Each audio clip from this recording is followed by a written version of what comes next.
Hello, Marlene. How are you doing? I'm good. I'm great. How are you today? Fine, thank you.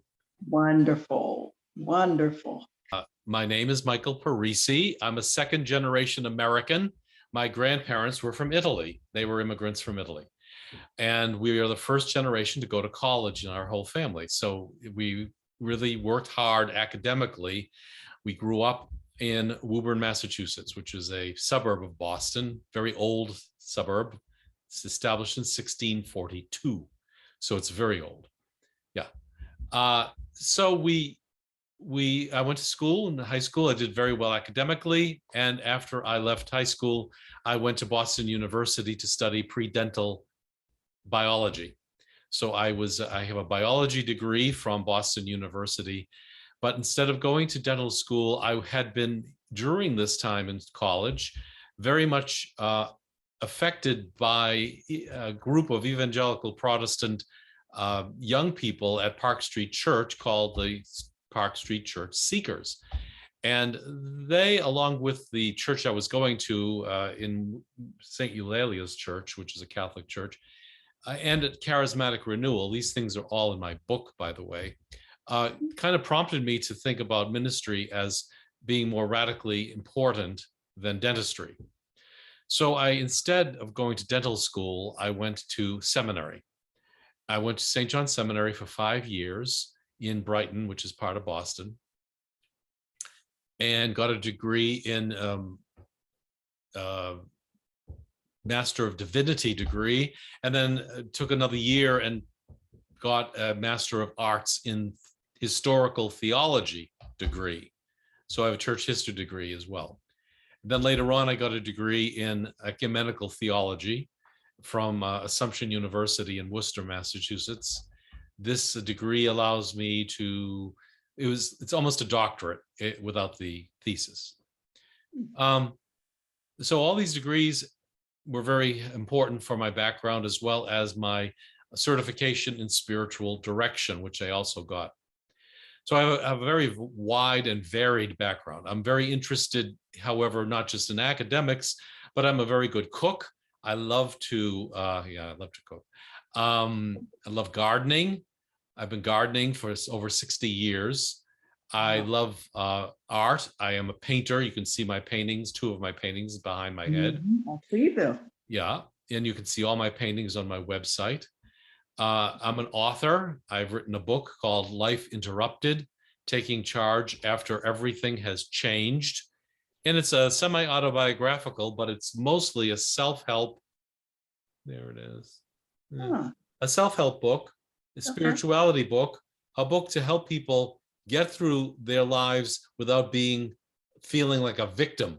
Too many people feel victimed, and too many people are looking for a knight in shining armor to rescue them. And the book is all about the fact that you can rescue yourself if you just use the tools and gifts that we've all been given as human beings and start using them in a different way. So that's my book. I've written many, many articles for church organization kind of magazines. I've written a lot of articles for question and answer kind of things. I was a Dear Padre for Liguori Publications, basically like Ann Landers, except for religious things. And I continue to write a lot of blog articles and do videos, short videos, to try to get my message out. So after I went to the priesthood, I was a parish priest for 32 years. And frankly, I use the metaphor, it was like changing dirty diapers every day. I was just tired of doing the same thing constantly. I really wanted to be wanted and needed more. And it didn't seem as if I had the right fit for what people wanted, maybe. I don't know. I love to teach. I'm a really good adult educator and an organizer of thought.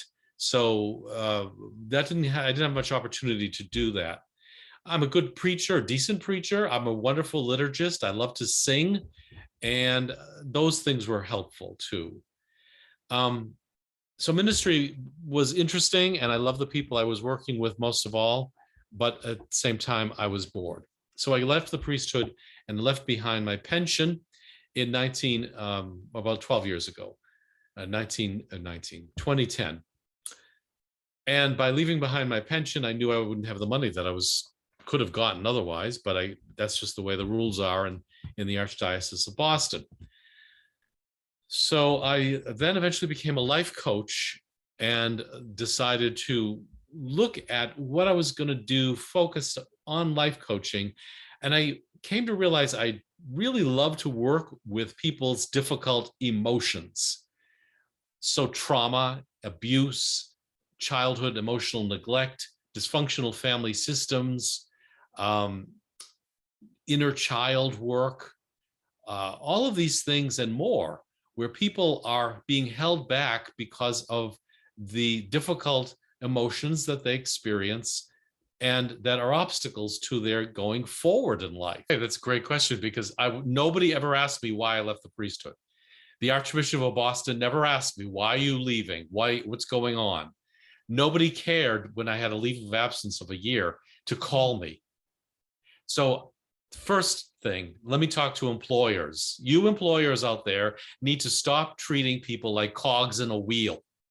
You need to be looking at what is going on with them as total persons and stop judging them and making them fit into your preconceived notion as to what they ought to be doing to fulfill their role. They are not role fulfillers. They are human beings with human feelings and human struggles. So, Mr. Employer or Mrs. Employer, you've got to get your act together. People are not leaving jobs because they don't like their jobs. They're leaving jobs because they don't like you. Most of all, that's usually the case. So you are not treating your employees with appropriate emotional intelligence, so that you yourself are not also always creating a safe place emotionally in your workplace. There's a friend of mine, Ala Weinberg, you might want to take a note on that one. She wrote a book, The Culture of Safety in the Workplace, or something like that. I can't remember the exact title. It's in Amazon. It's very short, and it really deals with the emotional aspects of safety in the workplace.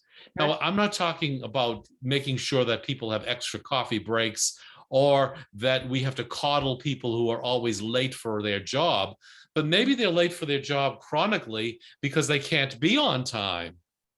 Well, what other way can you deal with that person who's always late?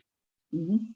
So they keep their job, because if they're otherwise doing their job, and yet having the flexibility they need to put in their hours in a different way.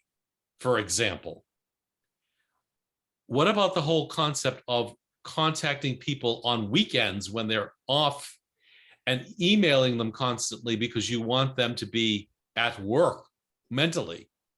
What if you stopped doing that and just wrote down the email stuff that you need to give them on Monday morning? Mhm. What if you just stopped treating people as if they are 18th century indentured servants? Because we aren't. Now, this is not every company, obviously. I am not accusing anybody of anything in particular. I do think that the Catholic Church in particular can frequently do this to their priests and clergy and other people who work for them. They don't understand what they're doing sometimes, especially in the large dioceses. But that's the same is true in businesses. Cut corners, you're going to find people are going to learn very quickly from management that they too can cut corners. Oh, they'll find ways to cut corners, and you'll have people who are not working as hard as they ought to be because they need to be held accountable, but not if you aren't being held accountable. So that's my story for now for the management, for people who own companies. What about employees? Stop taking advantage of situations that you hear other people taking advantage of if it's not ethical. Just because you see Sally or John taking advantage of a situation doesn't mean it gives you permission to do the same thing. You need to be putting in the hours that are required of you, that you agreed on. And if you don't like it, you also need to know that your yes is yes and your no is no. Instead of making excuses or justifying yourself, just say yes or no to your employer if that's what you mean.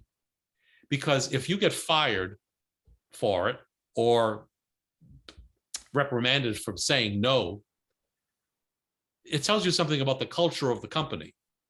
And maybe it's time to start looking for another job. I don't know. I'm not in that position for you. But I do know that as someone who left his career after 32 years, I miss very little of it because it was so tedious and so lonely. So it's time to really look at your own inner self and ask yourself, what am I doing for self-care? How am I balancing myself in a way that's going to be helpful? But a lot of people have kids and a lot of people are single parents. Everything that I'm talking about means nothing to them because they are just trying to feed their kids. They're trying to get their kids off the streets sometimes, and they're trying to help their kids stay out of trouble. What do you do about that? The best thing obviously as a parent is to keep communicating, keep open the communication without judgment of who your kids are, because each of your kids is going to be different. Absolutely. But I wanted to just say this, the employees, and I'm seeing numerous articles about employees, and I even had someone to approach me about this, about how the responsibilities are now stacking up.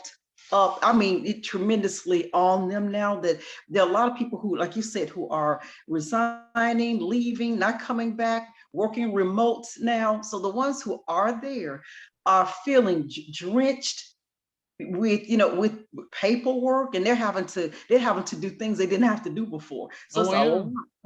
there's a lot of that going on right now, Well, Michael. yeah. I mean, what's your impression, on that? Let me ask you this, on that, as well as what about the temperament of leadership? What do you think also the other side of it?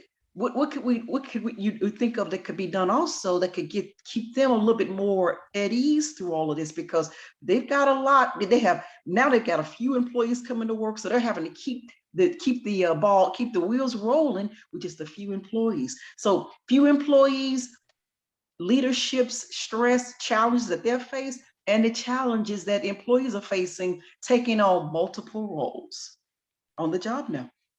Yeah. I mean, this is not acceptable. However, at the same time, you really love your company, you love your work, you love what you're doing, and you want to do the best for your company. So you end up taking on more and more. And there needs to be an understanding of your own personal boundaries to be able to say to your boss, I cannot go doing any further. Your boss is going to let you continue hanging yourself if you give yourself the rope. If you say, this is enough rope for me, the boss is eventually going to have to say, we have to find another solution, obviously. And his boss is going to be on top of him to ask about, well, what are the other solutions? Well, people need to collaborate more, I think, in work. Teams need to get together and talk about how can we incorporate the work that we're doing in a better way? How can we get it done more efficiently? Or what can we let go of that doesn't need to get done right now? This is a terrible time because people are not going back to work for a lot of reasons, some of which, frankly, are that the government is paying some people money continually to stay out of work. And that is good during a horrible crisis that we've gone through, but it needs to come to an end, and people need to be thinking about their future. And these are easy things for me to say, I guess. But for employers who are trying to figure all this out, let me say this. I read an article recently about a new paradigm. What about the fact that we might have the younger people today are going to live to be 100? What if we're talking about people having 60-year-long careers? 60. Not changing jobs every 5 years or something, but having 60-year-long careers, but working more intelligently, 4 days a week, fewer hours per day, and getting the jobs done. What if we started training the American public in particular, and maybe in the world, to stop demanding so much so soon? We have trained, or the culture is such that we expect immediate gratification for everything. We're not patient anymore. And so a lot of the pressure that's on companies today has to do with delivering goods and services ASAP. Well, what if some of these goods and services need a little extra time? What if they start doing the math and saying, well, what if we spent an extra half day getting this thing done, or out of, add up all those half days, you're going to add up into a huge amount of time over a period that's going to give you the wiggle room you need to get things done. I have no answers, but I encourage people to talk about this stuff without getting into division and acrimony over it. This is not their problem. It is our problem. And it's the consumer's problem, as well as the production manager's problem, as well as the people who are working for that company. You know, Mike, you just mentioned consumers. Think about the impact, because I know a lot of this pretty much just looks at, like you said, employees, and they may tip the scale a little bit and look at employers. What about customers? How is all what is all of this doing to customer service, Michael? How's customer service? Yeah. Yeah, I mean, more and more is done online. More and more is done on the telephone. More and more is done through customer calls. And that's unfortunate, because you can't get everything done that way. No, you cannot. No. You know, it just can't. And customers are frustrated when they get online. First, get rid of these stupid, please listen to our entire message because it's changed. Well, I know it hasn't changed since the last time. Get things up to date, first of all, and stop forcing me to listen to, and I'm not trying to be mean, but my eye doctor, for example, has a large Hispanic community. So absolutely everything you have to listen to is in English, and then absolutely everything in Spanish. Why do I have to go through all of that time just to press the button at the end or to leave a message? I don't want to listen to everything. Just give me a message button and I could just press it and leave my message. And then do it in Spanish if you have to too, or in Swahili. I don't care. I don't have the time to listen to a long message. That's one aspect of customer service that a lot of people get stuck in, because then they get charged for getting that done. All right. Well, okay, what about your business? How has your business been impacted by all of this? I'm hearing you and I understand, because I just faced something like this last night. You though, how is this impacting your coaching business? Well, my coaching business hasn't been impacted a whole lot at all. Okay. The good thing is that I do everything on the phone. I answer the phone. I don't have an answering machine, usually, unless they're leaving a message on my cell phone. I have clients, and I am always looking for new clients. So I post on LinkedIn. That's my main posting. I post messages, I post videos, and I post my blogs.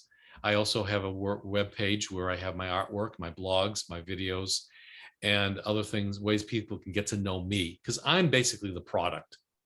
And people need to see me up front in order to say, gee, I like him, and he's speaking my language, and I think I can work with him. I'd like to work with him, because I want to help people overcome their obstacles. Okay, well, so what would you say today?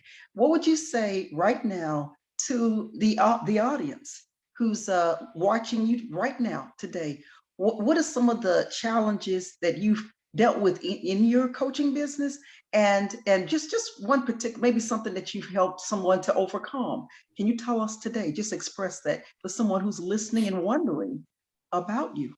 Yeah, well, I had a client who was she's actually giving me a wonderful testimony. She was looking for a job, and she was getting tired of going to job interviews and being asked to do certain tasks in order to prove that she was capable of doing the job. She was, not a young woman. She's not even 40, I don't think, but she was brilliant. And she was also a member of the minority community. She had already done some business initiatives with regard to young ladies in her community and really worked hard. Anyway, we worked and discovered that her issue was not her talents, her skills, or her intelligence.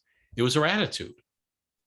And the attitude would come across to her, the people who were interviewing her. And the attitude was one of, I don't need to do this. Why I don't want to go through all this. And the attitude was also one of being victimized by her youth, by the ways in which she had to take care of everybody else in her family. She was the one person as a young child who could deal with the issues the adults in the family were putting on her, as well as her siblings. So she took responsibility for everybody but herself. Eventually, we worked together and discovered that if you have a different attitude, and instead of saying F this, what if you said, let's go forward with this? So she did. She changed her attitude. She changed the way in which she approached everything. She got several job interviews immediately, and she could turn them down. She was also underpaying herself. She figured that a certain salary was enough. I said, no, it isn't. Not for you. Get that up there. $30,000. Ask for that more extra salary. She did. She got the job that she really wanted, with the salary she really wanted, and with an attitude of success and faithfulness to it herself, just because they can. But Mike, now your niche is it life coaching? Are you a life coach? I'm a life coach and spiritual director. A loving on purpose life coach is my name, because I want to teach people to love themselves on purpose and get them to really take care of themselves and to discover that they can go forward. So yeah, my niche is life coaching. I am focused on professionals who are stuck in some sort of emotional or professional turmoil that really is keeping them from moving forward. And I work with men and women, usually people over the age of 35, because I think that's when people are really serious about dealing with some of this stuff, most people. And I have a very welcoming, non-judgmental feeling about people. So anybody can come to me, and I welcome that. They just need to be able to know that I work fast and efficiently.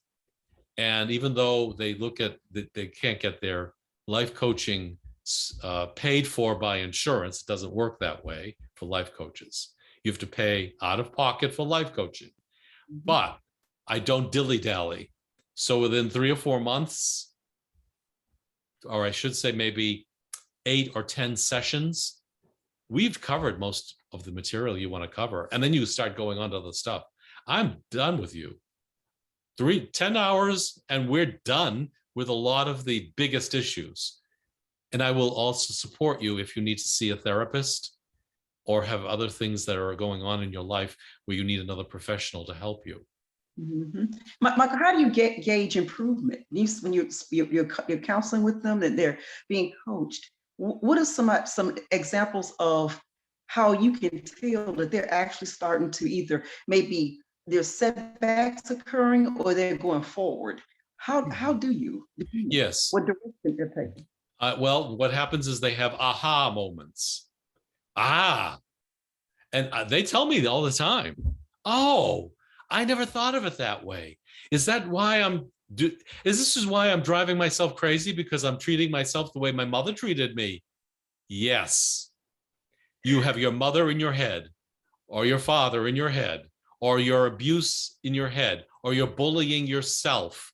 And these aha moments are the clear indications that they have opened themselves up to a new path. And then they go start galloping on that new path. And we start working with that.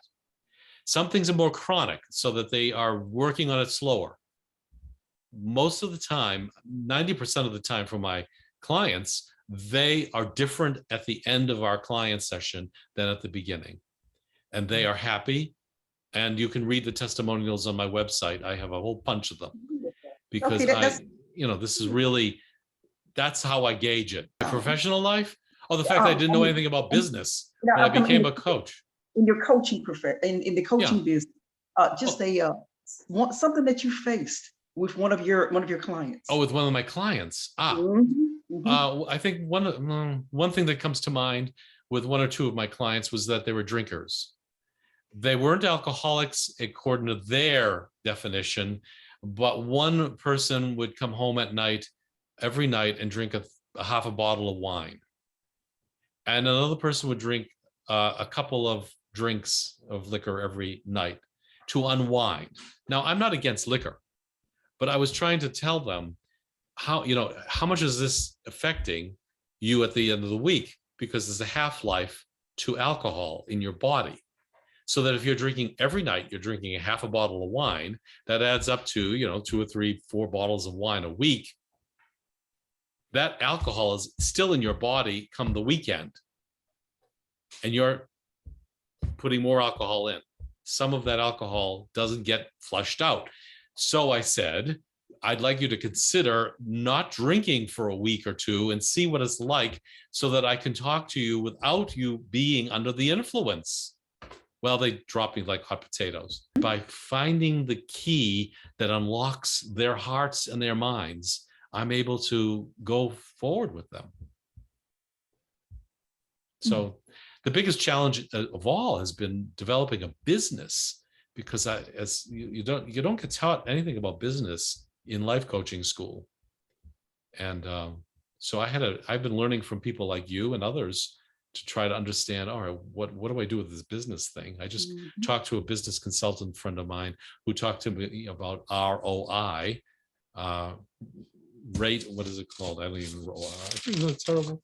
ROI is return on investment. See, I don't know anything about business. Return on investment. So that's something that I have to deal with as a coach also. Okay. So I'm just sitting here listening to you. So in terms of, you already know that customer loyalty within your business. So customer loyalty, if you say today, Marlene, this is how I would express customer loyalty for my business.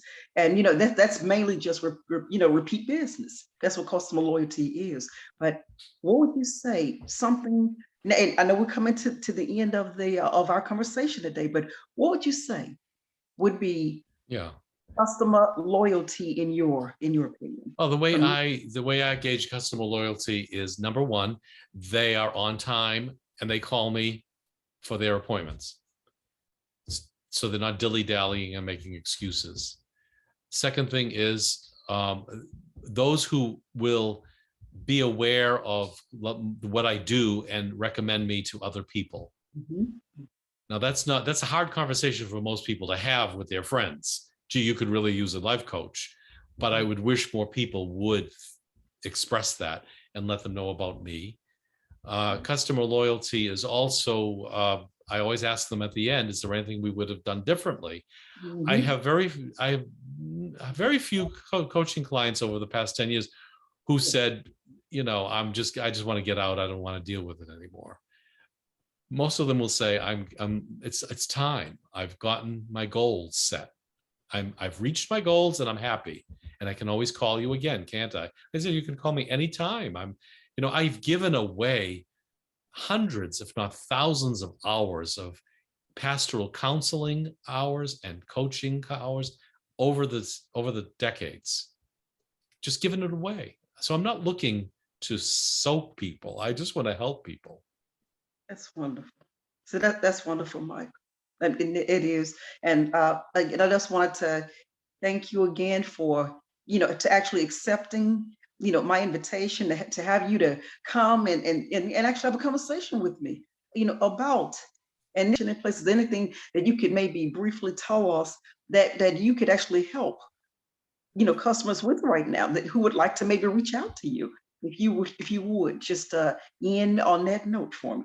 Well, I would just say, if you don't think anybody understands you, I will. Simple as that. And there are a lot of people out there who don't feel understood. And no matter what your opinion is, no matter what your religion is, no matter what your lack of religion is, no matter how many times you've been married, no matter how many children out of wedlock you've had or not had, no matter what has happened to you, I will understand. Wow. And let me say this to you, Marlene. Yes. You're like the Library of Congress. You've got something up there that's like this huge, wonderful library, stack upon stack upon stack of resource, and a card catalog that you keep flipping through. I can see it happening in your mind.